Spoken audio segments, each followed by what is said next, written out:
Hello YouTube family. तो स्वागत करते हैं एक बार फिर से आपको अपने यूट्यूब चैनल पे। तो गाइस आज की जो वीडियो है वो उच्चारण के ऊपर ही है। इसकी फर्स्ट पार्ट मैंने बना रखी है, वो मेरे चैनल पे आपको मिल जाएगा।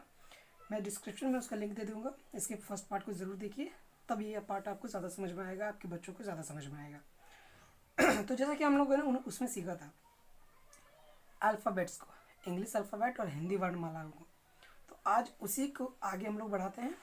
तो जैसे कि आप देख रहे हैं कि मैंने यहाँ लिख रखा है ए से और डबल ए से आ में आकर आ। मैंने यहाँ जितने भी स्वर होते हैं हमारे अ आ हर्ष दीर्घ ई, उन सभी के मात्राओं को लिखा है।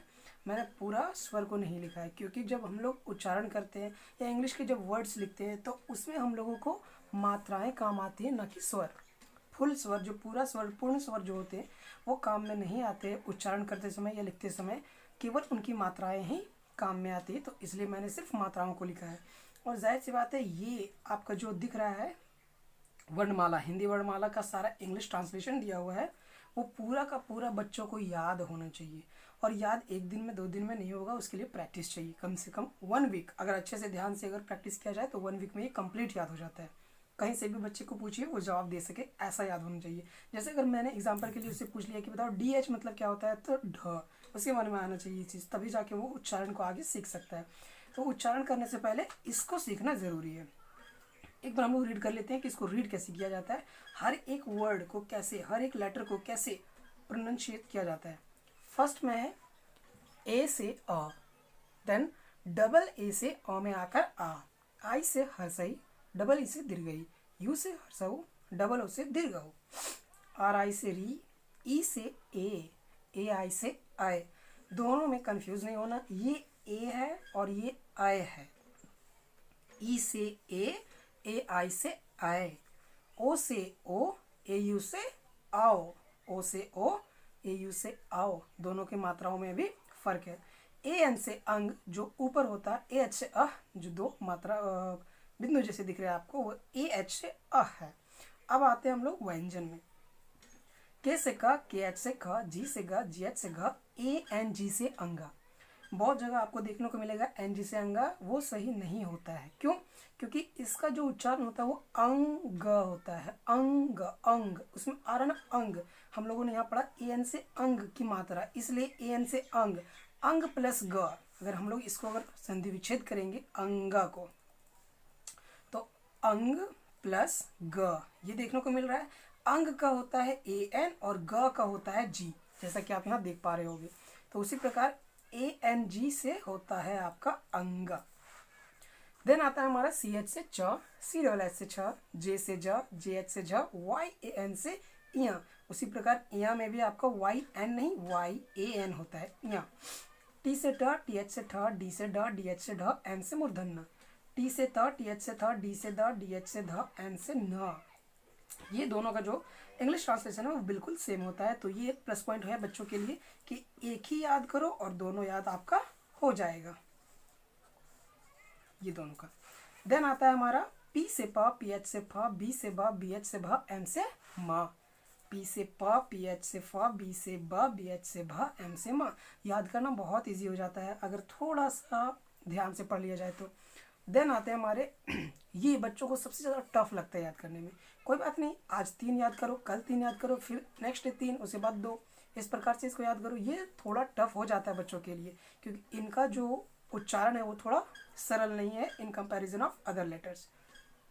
तो इसको बोलते हैं वाई से य, आर से र, एल से ल, भी से व, एस एच से तालिव श, एस एच से मूर्धन स, एस से दन स, एच से ह, के एच से संजोगी छ। इसको संजोगी छ मतलब इसको जो अगर हम लोग इसका संधि विच्छेद करते हैं तो छ प्लस अ, इसको हम लोग जो इसका उच्चारण होता है वो कछ होता है, क का उच्चारण पहले आता है क छ, इसीलिए हम लोग के एस एच लिखते हैं इसका इंग्लिश ट्रांसलेशन, के एस एच छ। इसको संजोगी छ नहीं, संजोगी छ, क प्लस छ, इस प्रकार से उसका प्रोनाउंसिएशन होता है। टी आर से तरह जे एन से गया।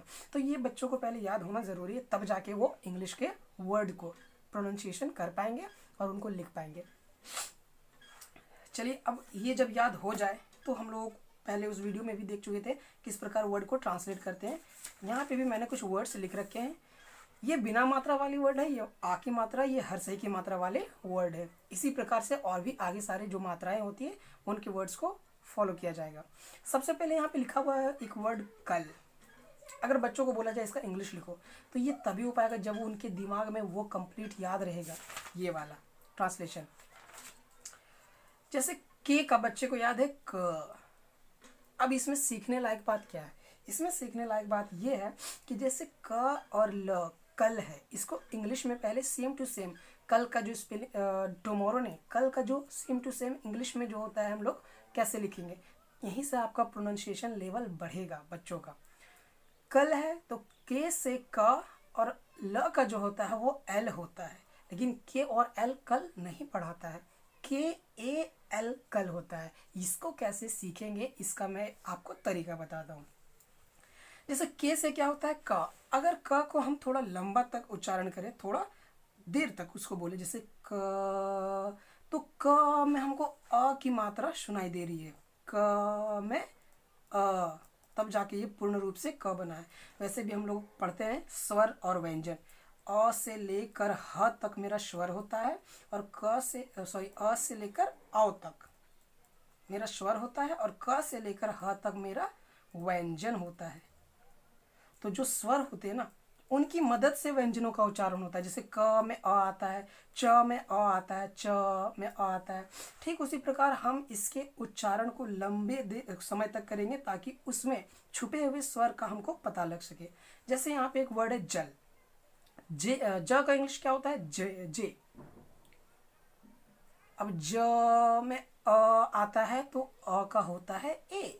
पहले भी हम लोग पढ़ चुके हैं, ए से अ, डबल ए से अ में आकर आ, एक अ इसके लिए, एक अ इसके लिए। तो वही जे से ज, ए से अ और ल का होता है एल। याद रखिए कि जो अक्षर होते हैं, जो वर्ड होते हैं, उसके प्रथम यानी फर्स्ट और सेकेंड लेटर में आपको उच्चारण को लंबा खींचना, ना कि लास्ट में। लास्ट वाले को नहीं। जैसे अगर हम लोग यहाँ पे लिखते हैं कलम, तो यहाँ पे क का क्या होता है के, इसको खींचिए, क में अ, फिर ल को भी खींचिए, ल में अ, फिर म का होता है एम। म को नहीं खींचना है, जो भी अक्षर, जो भी शब्द का आखिरी अक्षर होगा उसको खींचना नहीं है, उससे पहले जितना है उन सभी को आपको खींचना पड़ेगा। तो जैसे यहाँ पे जैसे ज में अ की मात्रा है, लेकिन ल, एल से ल ये आखिरी अक्षर है इस शब्द का, इसलिए इसको खींचेंगे नहीं, इसको ज्यों का त्यों लिखेंगे। इस प्रकार से JAL जल होता है। चलिए देख लेते हैं हल का। H से ह में भी अ छुपा हुआ है तो HA ह और L से ल। चल तो CH से च में भी है अ और L से ल। This is the English word of चल। देन आता है आपका आ की मात्रा वाले, तो M से म, ए से अ, एल से ल, ए से अ। अब इसमें खिंचाई तिनाई क्यों नहीं हुई? क्योंकि इसमें मात्रा दिया गया है। क्योंकि हम लोग जब खिंचाई करते हैं, मतलब किसी भी वर्ड को लंबा खींचते हैं, क्यों खींचते हैं? उसके अंदर छुपे हुए स्वर को ढूंढने के लिए। जबकि यहाँ स्वर जब दिख ही रहा है तो हमको खींचने की आवश्यकता नहीं है। यहाँ पे स्वर दिख नहीं रहा था इसलिए खींचना पड़ा। तो यहाँ पे स्वर दिख रहा है तो ज्यों का त्यों लिखेंगे, एम से म, ए से अ, एल से ल, ए से अ। जाला हो जाएगा, जे से ज, ए दिया हुआ है, एल से ल, ए दिया हुआ है, तो जाला हो गया। पाल, चलिए इसमें लास्ट में मात्रा नहीं है तो कैसे करेंगे? पी से प, उसमें ए की मात्रा है तो अ, और एल से ल, ना कि ए। लास्ट में ए नहीं देंगे क्योंकि मैंने पहले भी बताया कि लास्ट जो अक्षर होते हैं शब्दों के, उसका उच्चारण लंबा नहीं किया जाता है। देन आता है आपका काला, ये मैंने पिछले वीडियो में भी इसका एग्जाम्पल लिया था, KALA। ये हो गया हमारे बिना मात्रा और अ की मात्रा वाले वर्णों का उच्चारण किस प्रकार से होता है। अब हम लोग सीखने वाले हैं हरसही की मात्रा का उच्चारण। जैसे यहाँ पे दिया हुआ है मिल, तो म। अच्छा, ये हम लोग ध्यान में रखेंगे कि पहले कौन से अक्षर को लिखा जाए, हरसही को या म को। तो आपको पता है कि जो ये हरसही है वो म के ऊपर है, हरसही अकेले नहीं है, वो म के ऊपर है, यानी माँ ने उसको पकड़ के रखा है। तो पहले हम लोग माँ का लिखेंगे देन हरसही का लिखेंगे। ये स्वतंत्र नहीं है, ये इस पे जुड़ा हुआ है और इसमें ये खुद मालिक है और ये इसको पकड़ के रखिए। तो एम, माँ का होता है एम, उसमें हरसही है तो आई, एम से माँ, आई से हरसही और एल से ल। इसका उच्चारण लंबा क्यों नहीं किया? क्योंकि इसमें तो दिख ही रहा है मात्रा, तो क्यों लंबा उच्चारण करें? हाँ, सिर्फ मल रहता तो हम लोग करते एम म अ एल से ला, लेकिन मिल है। अब यहाँ पे है हिल, तो एच हर सही की मात्रा है तो आई एल से ला। किल है तो के आई और एल। अब आता है हम मेरा वर्ड पीना। पी से प, आई से हर सही, एन से न, ए दिया हुआ है तो अ पीना। देन आता है रीना। आर से र, आई से हर सही, एन से न, ए से अ। अब आता है निशा। न, एन से न, आई से हर्षई। अब यहाँ ताल्य विषय है, अगर बच्चों को याद रहेगा तब ना पता चलेगा कि ताल्य विषय का जो होता है एस एच होता है, तो आराम से इसको ट्रांसलेट कर सकते हैं एस एच, और उसमें अ की मात्रा है तो ए निशा। ये हमारे वर्ड्स कंप्लीट हो गए। इस प्रकार से इसको हम लोग ट्रांसलेट कर सकते हैं।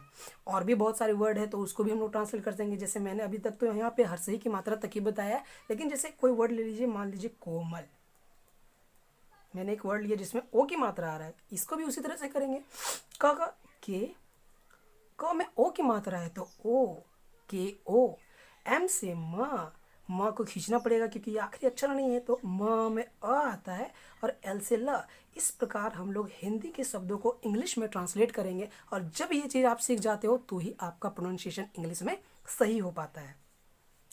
मैं यहाँ कुछ एक्स्ट्रा चीज़ भी पॉइंट आउट करना चाहूँगा, वो हमारे प्रोनाउंसिएशन का भाग है देखा जाए तो। जैसे हम लोग पढ़ते हैं डी से ड और डी एच से ढ, ये ड है और ये ढ है, तो ड और इसके नीचे अगर एक हम लोग पॉइंट बिंदु लगा दे तो इसका उच्चारण अलग होता है। इसका उच्चारण होता है ड, न कि ड। ये ड है और ये ड़ है, और दोनों का अलग अलग यूज होता है। जैसे ड है तो ये जब बनता है तो जैसे हम लोग करते हैं ड्रम, इसमें ड यूज हुआ है, ड़ यूज नहीं हुआ है, ड। जबकि यहाँ पे है ड़, ड के नीचे बिंदी है तो ये हो जाता है ड़। इसका उपयोग हम लोग करते हैं जैसे सड़क, इसको सड़क नहीं कह सकते हम लोग, सड़क। इसलिए ये डिफरेंस समझना ज़रूरी है। अगर नीचे बिंदी नहीं है तो वो ड है, लेकिन नीचे बिंदी है तो वो ड़ है। उसी प्रकार ये ढ है। जैसे अगर हम लोग लिखते हैं ढोलक, तो इसका यूज़ हम लोग करते हैं ढ में, वो ढोलक ढोलक। लेकिन अगर ये नीचे रहा, इसके नीचे अगर बिंदी रहा तो इसका उच्चारण होता है ड़। इसके जैसे ये ड का ड़ होता है, ये ढ है उसका ढ। कैसे होगा देखते हैं। प ढ में आकर ढा, पढ़ाई, ये पढ़ाई नहीं पढ़ाई। इस प्रकार से ये एक छोटा सा कीवर्ड था जो कि बच्चों को समझना जरूरी है। बहुतों को इसके बारे में पता नहीं होता, बहुतों को पता होता है, बट ये जानना जरूरी था, इसलिए मैंने बता दिया। तो इस प्रकार से हम वर्ड को ट्रांसलेट कर पाएंगे। आशा करता हूँ आपको वीडियो पसंद आया होगा। अगर पसंद आया तो लाइक करें, चैनल को सब्सक्राइब करें और प्रैक्टिस करें। धीरे धीरे आपका